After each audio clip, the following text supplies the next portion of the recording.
If you got a minute to spare, don't go anywhere, stay right there, cause Kevin is about to speak. Stay in peace on the street, what a man you can't deny. Ooh, son Kevin, it's your guy. Hey there, folks. This is Kevin from the Just Japan podcast, and I'm doing something a little bit different right now.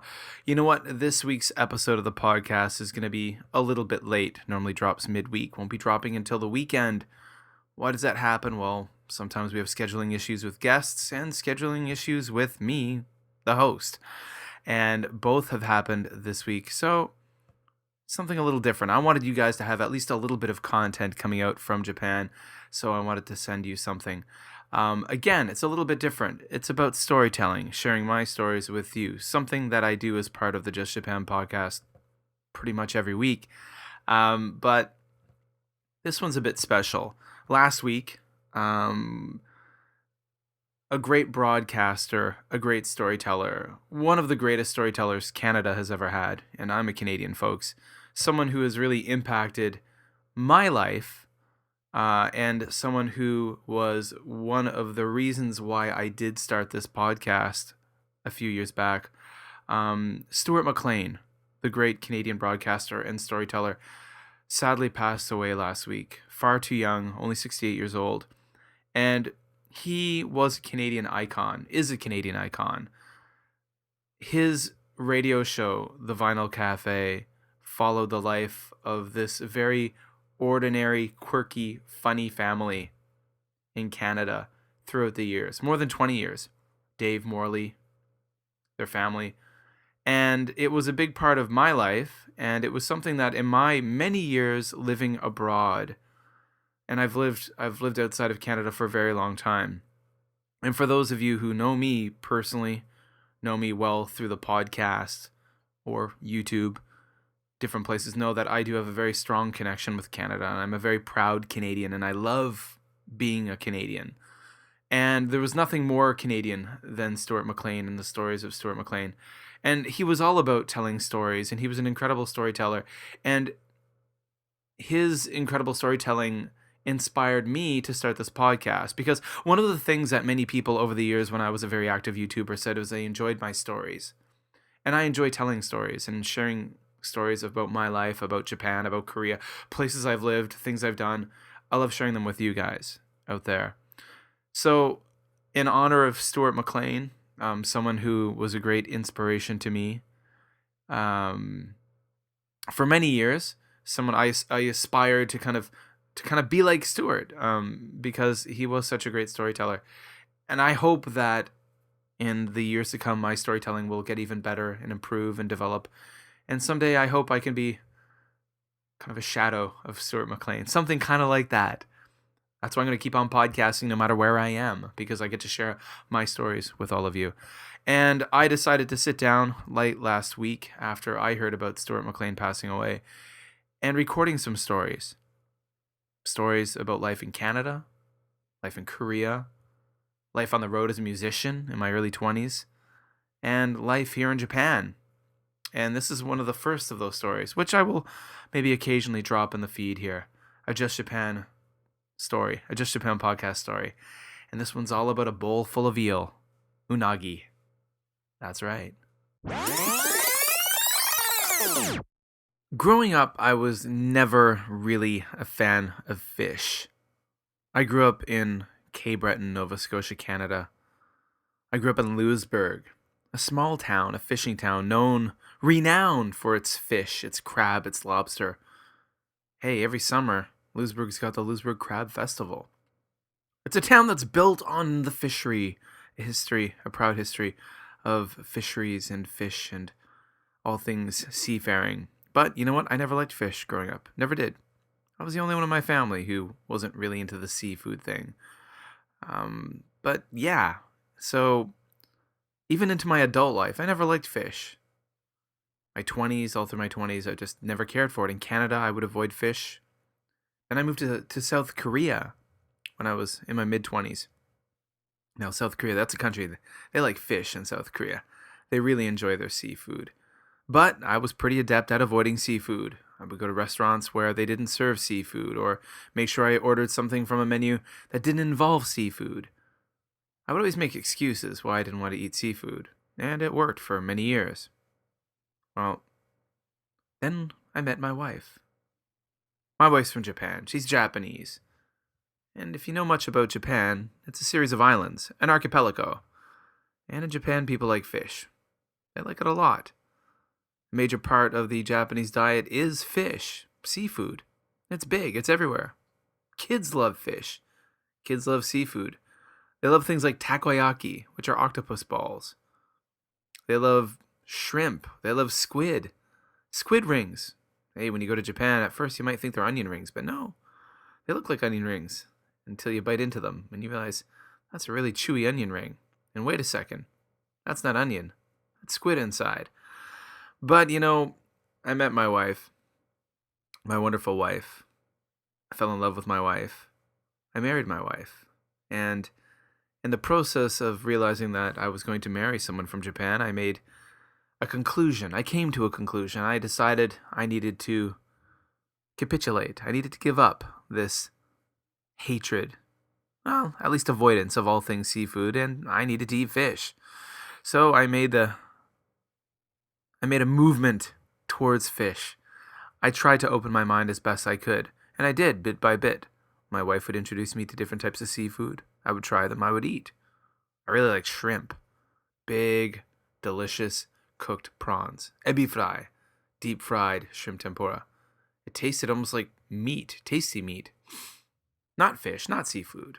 It was great. I realized I like salmon and tuna and other types of fish. Still, certain kinds I just couldn't wrap my mind around. Things like iwashi here in Japan, which are sardines. I can't do sardines. They're too fishy. The taste is too strong. I've tried them. I've eaten them on more than one occasion, many occasions actually, and I know that I don't like them. So my wife knows that too, and although my children love sardines, my wife knows that I don't, so she doesn't serve them to me. But I do eat a lot of other fish. Well, another thing I don't like is unagi, eel. That's right. They look like snakes. They swim in freshwater. Different types swim in saltwater. But unagi, eel, it's a popular summertime dish here in Japan. It's a very popular, traditional summertime dish in Japan. And why is that? Well, it's said that unagi is a type of food that gives you energy. It gives you stamina and strength. It gives you the energy you need to fight through those hot summer days in Japan. That summer heat, that humidity, that oppressive heat that Japan is so well known for. That eating unagi in the summertime will get you through those hot days. There's even a time of the summer, or on the hottest day of summer, where people try to eat unagi. It's a national thing. It's a cultural thing. It's huge. It's big. It's something I just can't get my mind or my palate around. I've tried unagi. I've tried eel, and I don't like it. Again, it's got that strong seafood taste that I just can't get my mind around, my palate around. Much like iwashi, sardines. I just can't do it. I've tried it. I can't do it. I don't want to do it. I don't like it. It's not fun. It's not tasty. It's not enjoyable. And if eating something is like torture, then why do it? Now, I know a lot of people will disagree with me. A lot of people will say, hey, unagi's delicious. I love eel. You have no idea what you're talking about, Kevin. It's amazing food. And you know what? Taste is subjective. We all like different things. We dislike different things. We're all people. We're unique. And that's one of the great things about being people, is that we are unique. That we have different perspectives. We have different ideas, different takes on things. And we have different preferences. And I just don't like unagi at all. So, back in 2009, I was married to my wife, living in Japan, a little more than a year in Japan. Didn't have kids yet, myself and my wife. And we were invited for a weekend to her aunt and uncle's house. And they lived in rural Japan, the countryside, the Inaka.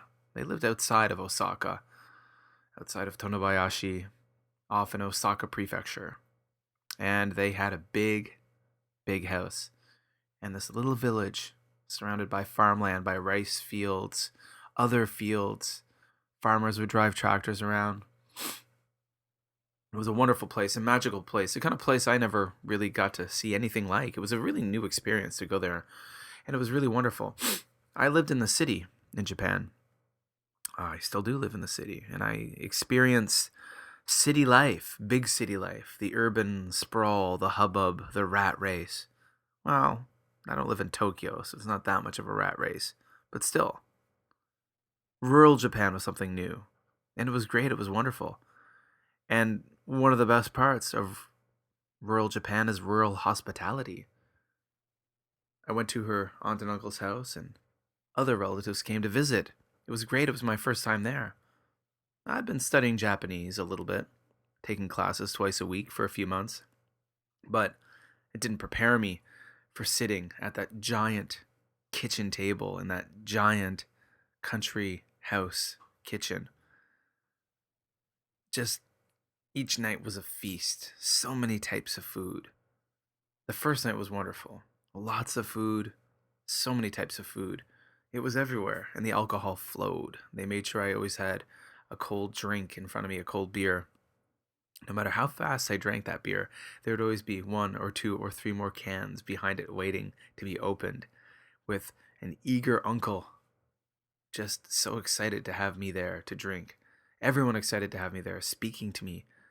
Two, three, four, five people speaking to me in Japanese about different things all at the same time. A bit too much for my mind to handle, but it was wonderful and I was enjoying it. Drinking, eating, being with my wife, my new extended Japanese family. Wonderful times.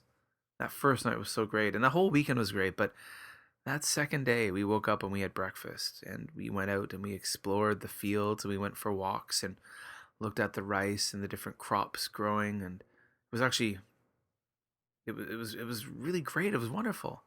Lunchtime called and we went back inside and into that big kitchen I wandered. And my wife's aunt put something in front of me. A bowl of rice, a large bowl of rice, and what was on top of that rice but two large, long pieces of eel, of unagi, that brown eel with that brown sauce on it, that brown sauce kind of dripping down into the rice with that eel like flavor saturating the rice underneath the eel itself. Well, my wife gave me a look and a smile. She knew what was up. She knew how I felt about eel. But my wife's aunt did not know how I felt about eel, and she was excited to have me try this new type of Japanese food, this culinary experience that she assumed I'd never had. After all, it was hot outside. It was summer, the dog days of summer, and this was the type of food that would give me the energy to get through the day, get through the rest of the weekend. So, of course, not wanting to be the rude guest, I smiled. I picked up my chopsticks and I dug into that eel and I ate it. And I ate that rice that was saturated with eel juice and sauce. And I smiled. And inside I winced and I cringed. And I ate that bowl of unagi on top of rice. I ate it all. It was a painful experience, but I acted well, I think. I think if there was such a thing for as an Academy Award for fake food eaters, that would have been me. I would have been a recipient. I tried hard, and she was really happy that I enjoyed this special Japanese summertime culinary treat.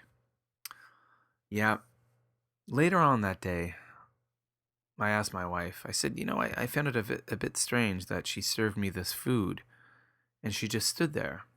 She didn't sit down at the table. She herself didn't eat anything. She just stood there and watched me eat with a smile on her face. I said to my wife, it seemed really odd that she served this food to me and to you, and my wife really enjoyed it, but she didn't eat it. Why is that? I asked my wife. And my wife looked at me with a smile on her face and she said, Kevin, my aunt hates eel. She hates unagi.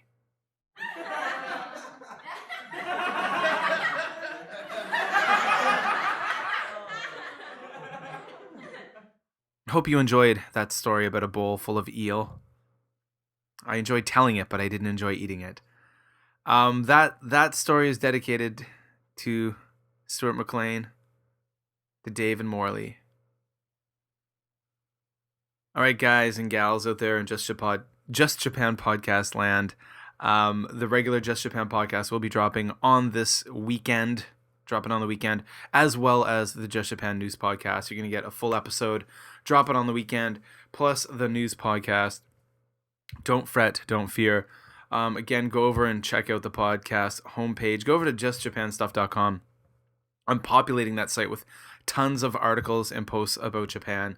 So go over to justjapanstuff.com, like the page, bookmark the page, share the page. There's a lot of great stuff out there. I got a new series out there called "You're in Japan, Why Don't You Damn Do Something?" and some other interesting posts over there. And I've got some guest writers coming on, and I'm hoping some more guest writers because we got the Just Japan Stuff Writers Contest. More information about that over at justjapanstuff.com. You guys are awesome. Thank you for listening to the story. And the regular episode, like I mentioned, will be dropping in your feed on the weekend. So take care, guys. My name's Kevin. I'm a Canadian living here in Japan. I'm the host of the Just Japan podcast. And wherever you are in the world, I hope you're happy. I hope you're healthy. I'll be talking to you on the weekend. If you got a minute to spare, don't go anywhere. Stay right there, 'cause Kevin is about to speak.